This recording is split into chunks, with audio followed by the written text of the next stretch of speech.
Bienvenue sur My Bidouille World, épisode 1, la soudure à l'arc.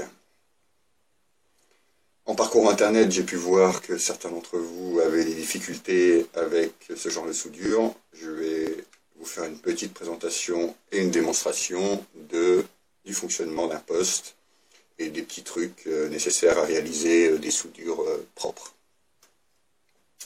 Commençons tout d'abord par le matériel de sécurité nécessaire.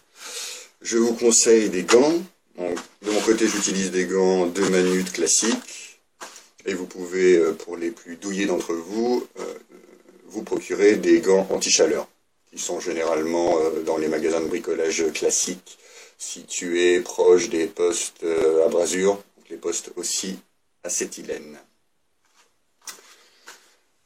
Le plus important, car la soudure à l'arc dégage une luminosité intense, le masque. Nous avons deux types de masques. Celui-ci a une vitre à obscurcissement automatique et d'autres ont simplement une vitre teintée. Bien que l'achat de ceux-ci soit un peu plus onéreux, je vous les conseille vivement, car avec les autres masques à vitre teintée, vous allez passer votre temps à vous masquer et vous démasquer pendant le travail et vous allez commencer la soudure à l'aveugle. Donc ceux-ci sont très pratiques pour travailler. Composition du masque, nous avons donc ici la vitre qui va s'obscurcir automatiquement et sur le dessus, le capteur qui va recevoir l'intensité servir d'interrupteur. Vérifiez bien que cette partie est propre, parce que c'est de cette partie que dépend la qualité et la vitesse de l'obscurcissement. Alors sur ce masque en particulier qui fait partie des premiers prix, je n'ai pas de bouton de réglage à l'intérieur, mais sur certains vous allez pouvoir retrouver trois boutons. Le premier qui vous permet de régler l'intensité à partir de laquelle le masque va se teinter.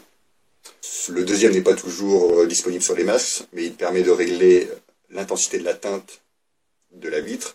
Et le dernier va nous permettre de régler le délai au bout duquel le masque passe de la teinte au transparent. Donc c'est surtout le dernier qu'il faut bien régler, sinon vous allez devoir, à l'arrêt de la soudure, patienter 1 à 2 secondes avant que le masque ne redevienne transparent, ce qui parfois peut être gênant. Nous allons également avoir besoin d'un marteau à piqueter. Vous allez voir que l'enrobage des électrodes crée un rejet qu'il va falloir expulser à la fin de la soudure. Marteau à piqueter donc pour piqueter le plus gros du laitier et une brosse métallique. Ici c'est une brosse d'angle parce qu'elle est profilée, mais elle sert à la fois à nettoyer les angles et fonctionne très bien sur les parties plates également.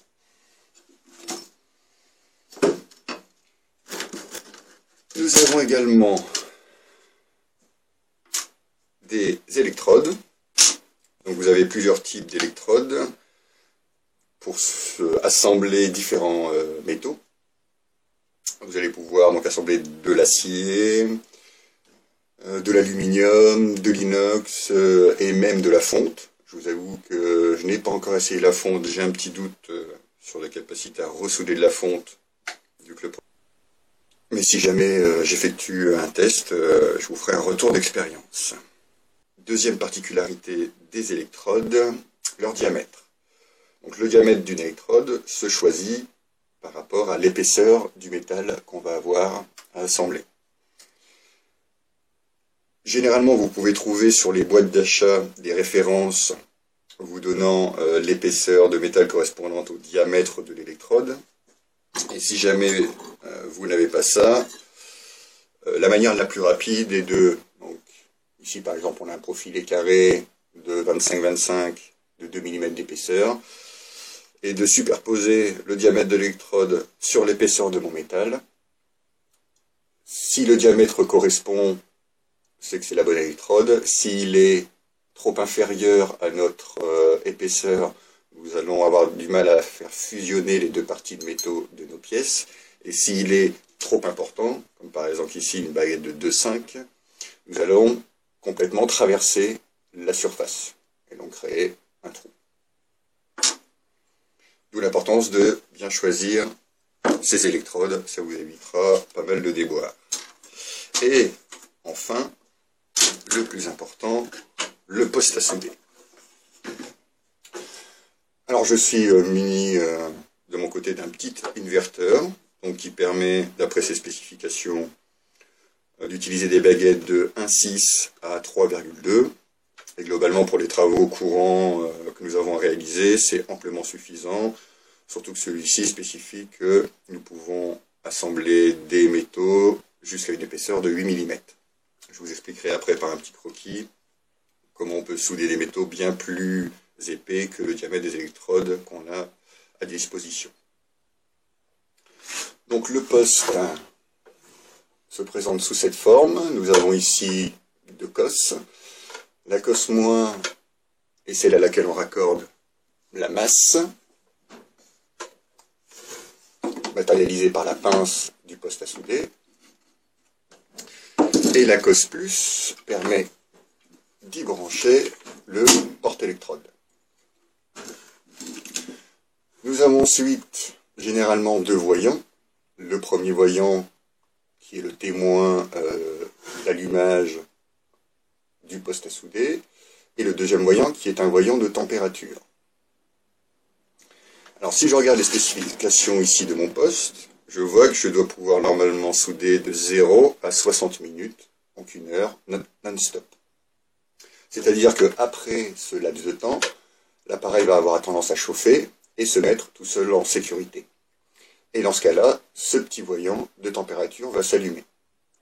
Alors surtout, lorsque ce voyant s'allume, bien sûr le poste se chinte et vous ne parviendrez plus à l'utiliser, mais il ne faut en aucun cas l'éteindre, car le poste a besoin du ventilateur pour se refroidir.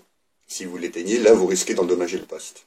Alors qu'il suffit généralement donc, de le laisser seul un petit moment, généralement entre 20 minutes et une demi-heure, le poste refroidit et vous pouvez recommencer à travailler.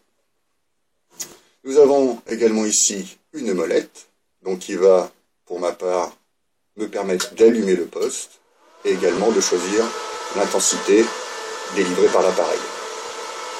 Alors cette intensité dépend du diamètre des électrodes qu'on va choisir. Alors vous voyez ici que le mien possède une équivalence entre intensité et diamètre des électrodes. Donc, par exemple pour électrode de 2, électrode de 5 et électrode de 3,2. Malheureusement, tous les postes ne sont pas équipés de cette petite équivalence. Donc je vous fournis, ça apparaîtra ici, un tableau qui vous permet d'avoir les équivalences classiques. Je mettrai également au téléchargement ce tableau sur la page du blog, ce qui vous permettra par exemple de l'imprimer, de vous le scotcher au poste, comme ça vous l'avez en permanence. Je vais donc brancher ma masse. Donc vous avez généralement, le branchement est simple, hein, vous avez un petit ergot au niveau du branchement du porte-électrode de la masse. Il suffit de l'insérer au niveau de la prise et de faire généralement un demi-tour. De même pour le porte-électrode qui se branche donc sur la cosse plus. Notre poste ici est prêt à travailler. Avant de commencer les choses sérieuses, un petit dessin est souvent plus efficace qu'un grand discours. Je vais vous faire une petite démo et une petite explication des mouvements qu'on réalise généralement pour avoir un cordon de soudure complet. Donc imaginons que nous avons deux parties de métaux à assembler. Donc ici je vais simuler des métaux épais dans lesquels il sera nécessaire, donc plus justement l'épaisseur sera importante, plus il sera nécessaire de créer un chanfrein, c'est-à-dire de venir usiner le métal à 45 degrés, donc pas sur la totalité de son épaisseur, sinon on risque de percer avec l'intensité des électrodes, et donc de venir créer ici une rigole qui va nous permettre d'attaquer donc le métal plus profondément et de superposer au fur et à mesure, si besoin est, des cordons de soudure pour revenir à la planéité de notre support. Si je fais une coupe droite donc de mon assemblage,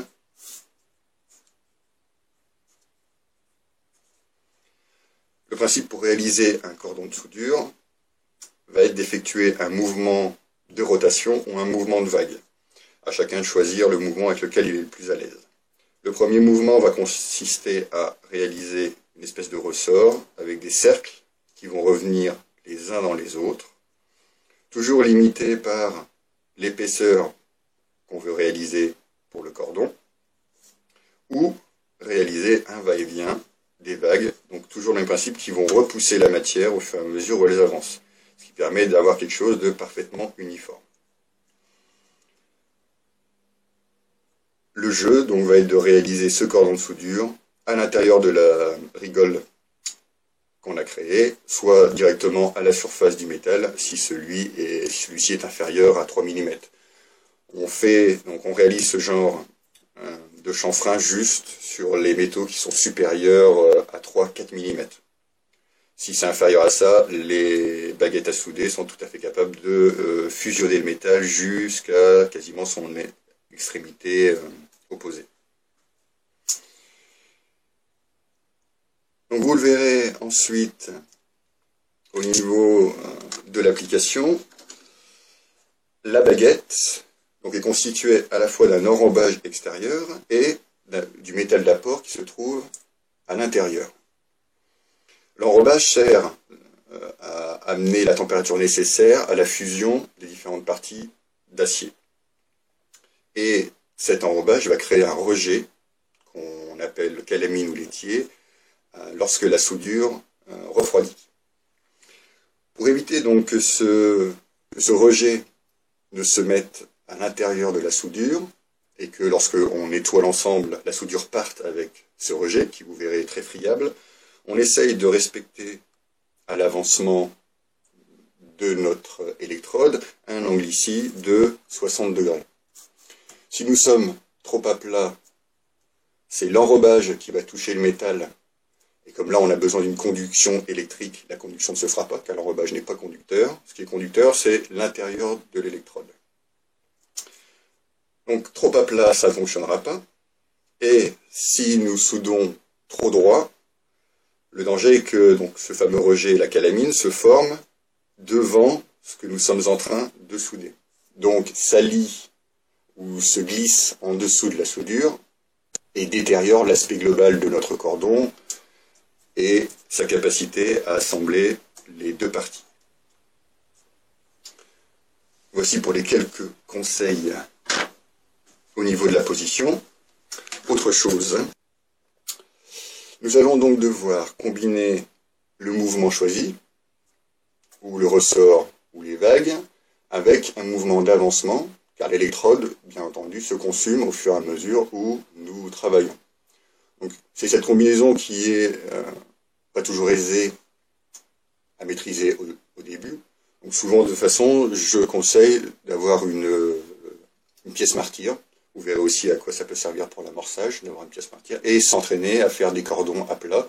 Lorsqu'on a capté avec 2-3 électrodes la vitesse de rotation et la vitesse d'avancement de la main, on arrive à faire des choses très propres, qui parfois d'ailleurs ne nécessitent aucun nettoyage.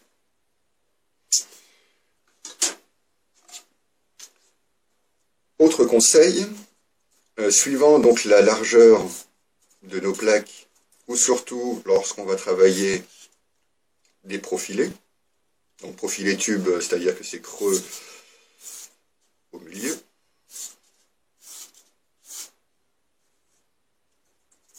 la chaleur va avoir tendance à faire jouer le métal. Donc si jamais je commence mon cordon, ma pièce va avoir tendance à s'écarter vers le bas. Et une fois que le cordon est totalement fait, il va être extrêmement difficile de redresser la pièce. Le conseil est de commencer par faire 4 points de soudure à chaque coin donc, de notre barre, ce qui permet de la maintenir, et ensuite de réaliser donc, nos cordons sur la totalité de nos faces.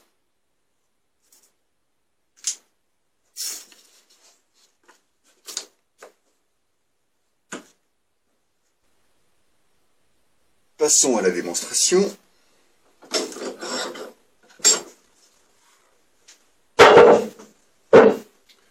Je vais donc d'abord vous faire un petit exemple de cordon sur une chute pour vous montrer la différence entre, par exemple, la baguette de 1,6 et la baguette de 2.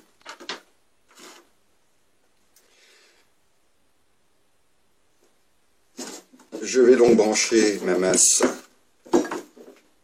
sur la partie métallique. Alors, ou on la branche directement sur la partie de métal qu'on a assemblée, ou quand on a un étau métallique, on peut tout à fait aussi la brancher ailleurs sur l'étau. Le courant fera le tour des différentes parties en acier. Alors vous allez voir qu'il y a une mise en route de l'électrode, qu'on nomme amorçage, et cette mise en route crée souvent un problème d'accroche. C'est-à-dire que l'électrode va rester collée au métal qu'on veut assembler. Alors, différentes causes à ce problème.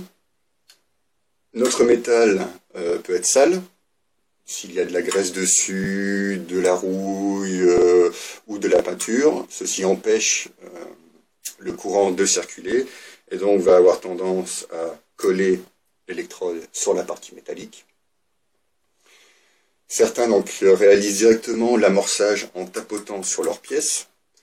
Ce problème, c'est si on a vraiment des difficultés, on va salir avec les déchets d'enrobage la partie sur laquelle on va commencer, et ce sera de plus en plus difficile de faire partir l'électrode. Donc, je conseille généralement d'avoir ce que j'appelle une pièce martyre à côté, c'est-à-dire une pièce qui va nous permettre de gratter l'électrode comme une allumette, pour l'amener à une température suffisante pour qu'après, elle se consume de façon continue.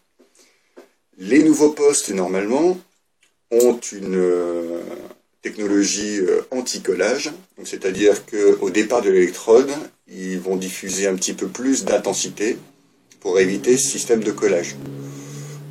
De mon avis, bien que mon poste en soit fourni, ça fonctionne moyennement bien. Donc vous voyez ici, au niveau de ma masse, qui est une masse classique, j'ai uniquement rajouté une partie métallique qui me permet de me servir de pièces martyres et je viens lancer mon électrode sur cette partie. Quand cette partie est pleine de rejets, il suffit de la nettoyer à la meuleuse et c'est reparti pour un moment. Je branche donc ma masse et je prends dans la pince la partie dénudée de mon électrode. Donc ici, première démonstration avec une baguette de 2 mm de diamètre. Je règle donc mon poste sur 55-60. Je m'équipe de gants.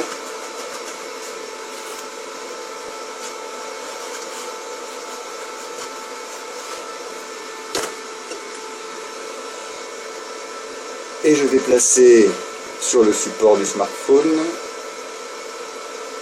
une autre vitre teintée, photo de sursuffisante, qui normalement va vous permettre de suivre la soudure. J'effectue un zoom, au point.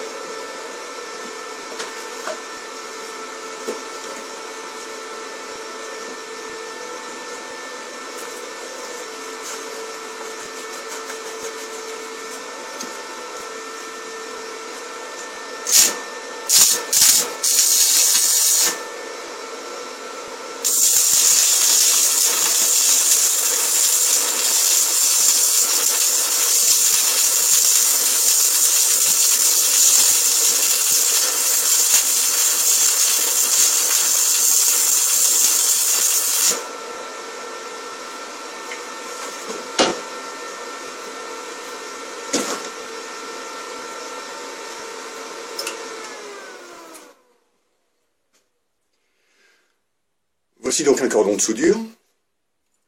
Donc vous pouvez voir ici donc le dépôt, le rejet de mon enrobage qui donne pardon, donc qui donne à ma soudure un aspect grisâtre noir. On éjecte donc tout d'abord avec le marteau à piqueter ce rejet.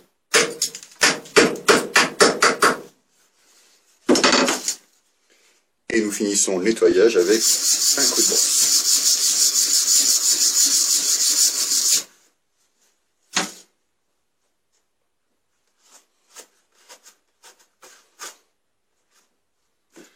Je vais vous montrer maintenant la même chose avec une baguette de 1,6. Mais avant, une petite précision. Donc les baguettes de 1,6 ont généralement une grande portée et comme elles sont très fines, elles vont avoir tendance à onduler au bout. Même si vous êtes dans un calme bouddhiste, vous aurez généralement de problèmes. Et c'est justement avec ces baguettes de 1,6 qu'on a besoin de plus de précision. Alors deux petites astuces pour pallier à ça. La première est d'utiliser votre index pour raccourcir la portée de l'électrode et d'éviter son tremblement. Donc, par exemple, je positionne mon électrode et je vais donc avancer mon index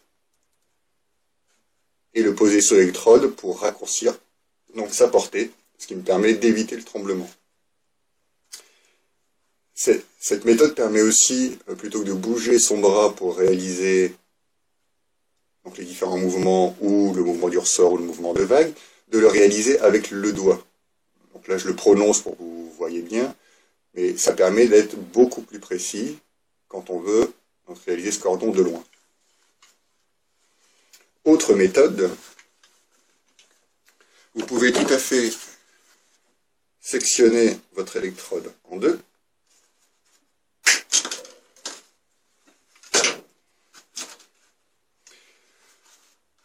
Vous venez dénuder, enlever l'enrobage juste en pressant avec la pince à une extrémité. Vous nettoyez légèrement et vous avez comme ça une petite électrode donc qui ne bougera pas du tout une fois prise dans le porte-électrode et vous permettra de faire du travail très précis. Démonstration avec l'électrode de 1,6. Je repositionne ma vitre.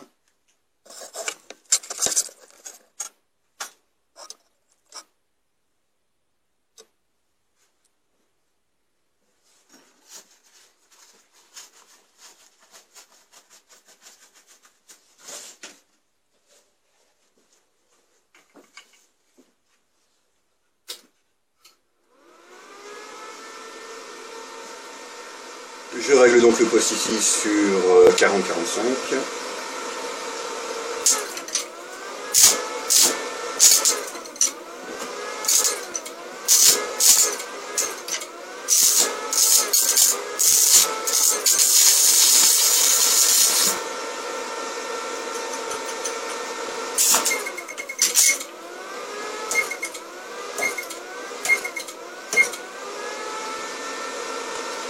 Alors vous voyez ici justement les problèmes d'accroche d'une électrode.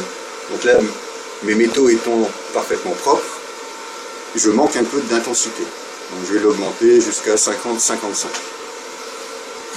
Et je vais nettoyer de nouveau la partie qui a été sèche.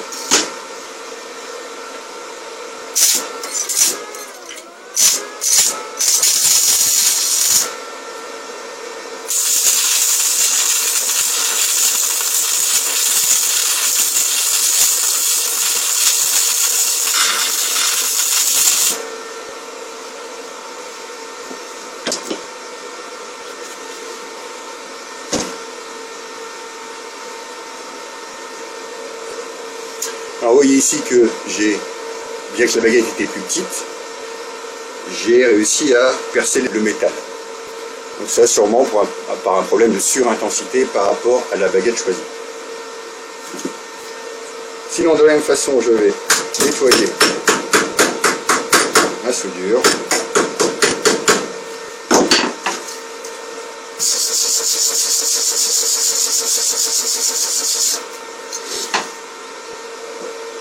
Alors Alors ça tombe plus ou moins bien, comme ça je vais pouvoir vous expliquer comment reboucher ce type d'accident. Le principe va être avec l'électrode de venir recréer un cordon en suivant les bords de notre trou par plus ou moins de passes suivant ce qui sera nécessaire pour le reboucher.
Donc voilà un exemple de récupération des petits accidents.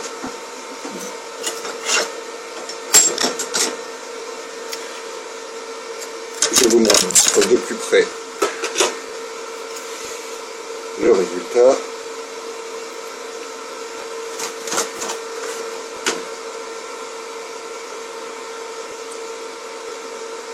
Vous voyez que le principe est de réussir à avoir un cordon uniforme de bout en bout. Et ici, donc, la récupération du trou qui avait été formé par la surintensité réglée sur le poste. Suite à cette petite démonstration, je vais vous présenter une application en assemblant donc, deux profilés à 90 degrés. Alors nous avons des outils qui nous permettent de serrer en angle les métaux qu'on a assemblés. Donc ça se nomme serre, joint d'angle ou étau d'angle, suivant les entreprises dans lesquelles vous allez les trouver. Et donc je vous ai prédécoupé à 45 degrés deux profilés que je vais maintenant assembler. Alors l'utilisation de ce type d'étau est simple. On positionne ces pièces au plus proche et il va suffire de serrer l'ensemble.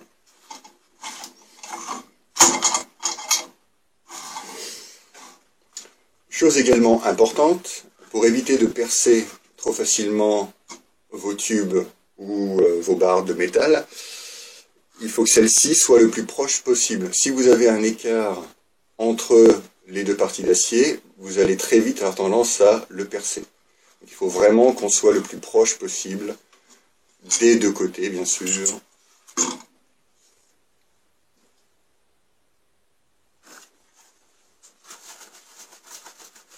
Donc ici, je vais d'abord réaliser, comme je vous le conseillais, 4 points, 2 ici et 2 de l'autre côté, pour éviter que mon métal ne bouge sous l'effet de la chaleur. Je vais réaliser ces points avec une baguette de 1,6.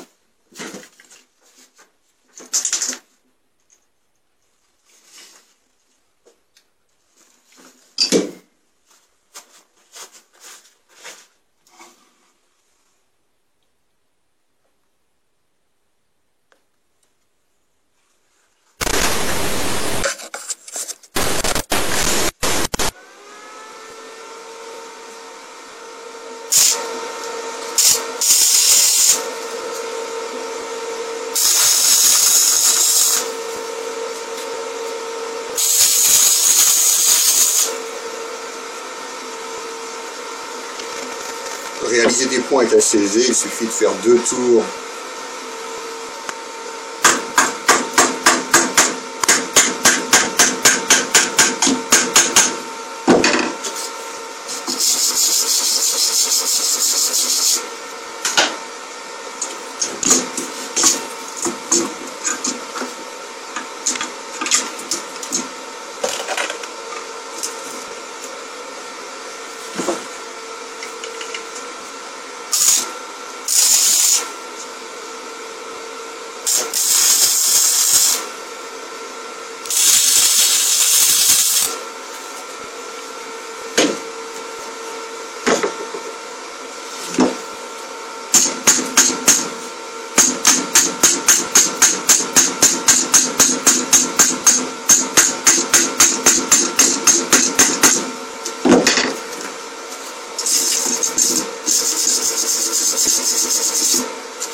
Une fois que mes 2 parties sont maintenues, je peux tout à fait les enlever de l'étau pour travailler plus confortablement. Alors comme vous avez vu, encore une fois le rejet se forme. Donc, de la même façon, quand on va effectuer des cordons, si on a besoin de revenir plusieurs fois sur la pièce, on va éviter de faire des va-et-vient avec son électrode. On va faire une première passe, nettoyer avec le marteau à piqueter et la brosse, et si nécessaire, refaire une passe par-dessus. D'ailleurs, comme à chaque passe, nous additionnons du métal, on va pouvoir aussi augmenter le diamètre de l'électrode. Si jamais, par exemple, avec une baguette de 1,6, on a du mal à avoir un cordon propre.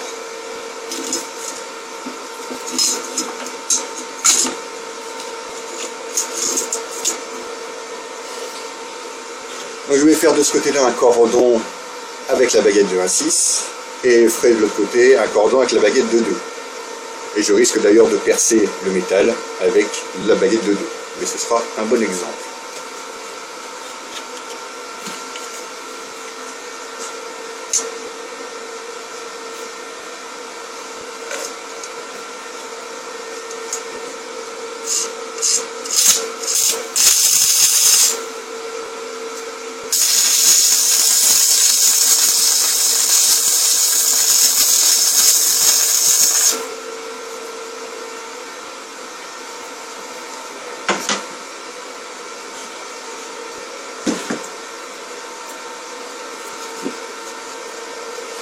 Vous pouvez à l'avancement vite vous apercevoir si votre électrode est suffisante.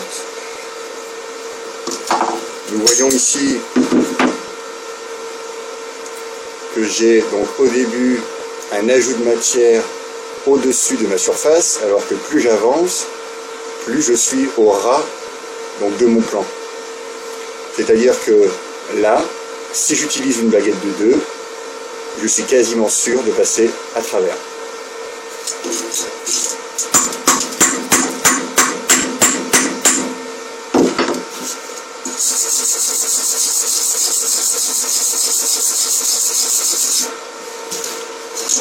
Donc voici avec la baguette de 1,6 et je vais donc essayer de l'autre côté avec la baguette de 2. Donc étant donné que je soupçonne déjà de passer à travers, il va falloir que mon mouvement soit d'autant plus rapide.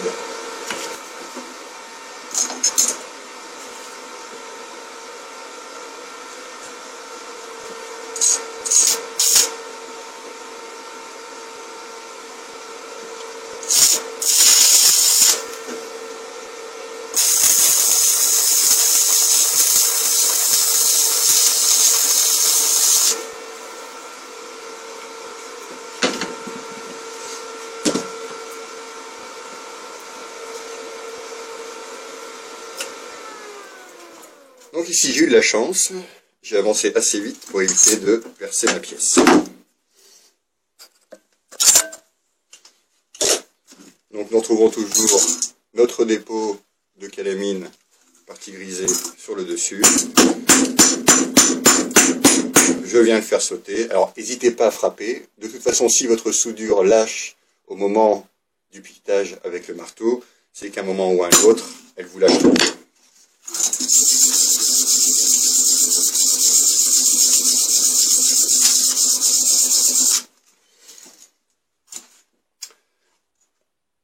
ici que la soudure est efficace, le cordon est continu, mais pas très esthétique.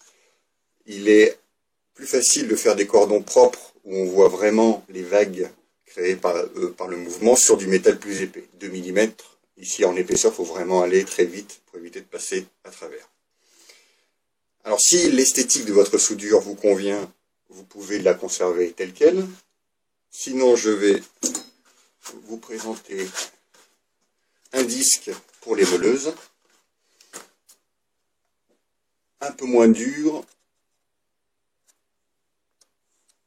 que les disques à meuler classiques.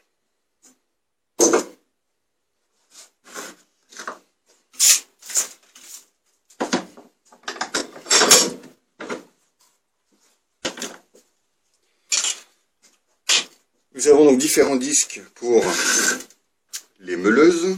Donc ici nous avons des disques à tronçonner qui se reconnaissent par leur épaisseur. Donc ceux-ci sont souvent appelés disques à découpe d'inox parce qu'ils sont extrêmement fins. Vous pouvez en trouver de 0,8 mm d'épaisseur, ce qui permet de faire des découpes très propres. Par contre, ces disques sont très fragiles. Donc à utiliser exclusivement perpendiculaire à la surface qu'on attaque.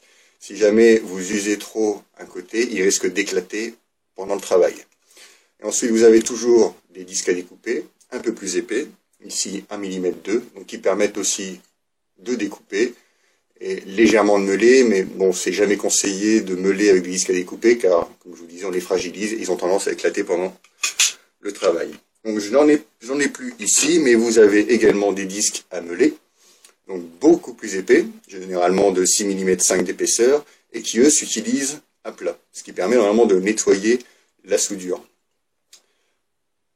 Le seul souci, c'est que ces disques ont une surface qui raye énormément le métal et l'esthétique n'est pas toujours convenable.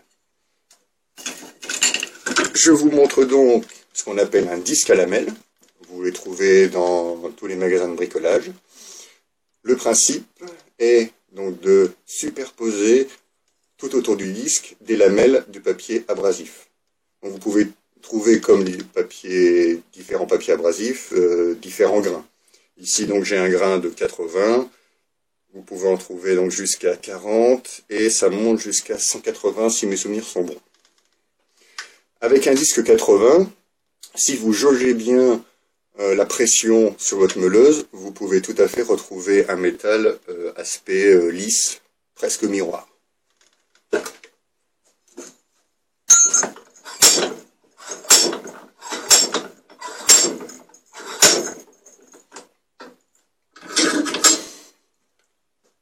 Matériel de sécurité pour une meuleuse. De mon côté, j'utilise les mêmes gants et une paire de lunettes transparentes. Vous pouvez également, que ce soit pour la meuleuse ou pour la soudure à l'arc, vous équiper d'un tablier croûte. Ce sont donc des tabliers en croûte de cuir qui résistent très bien aux projections de métaux en fusion.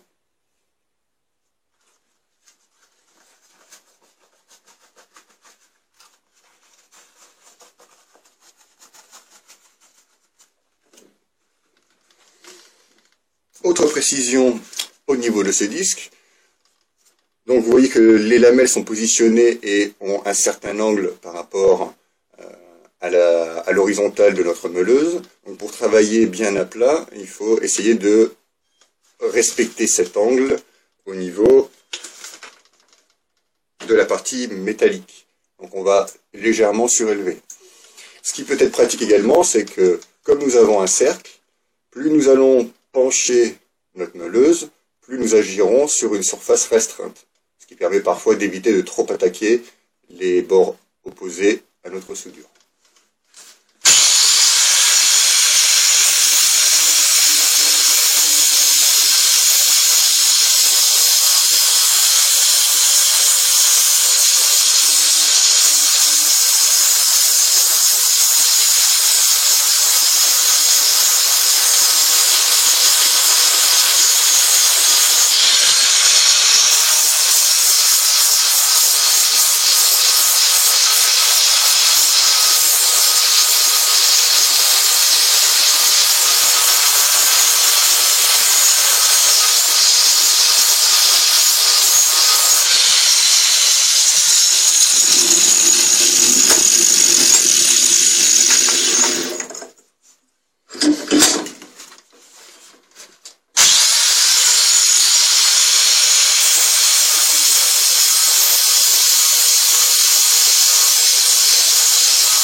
Voici donc l'aspect décapé et illustré grâce au disque à label, une fois la soudure réalisée.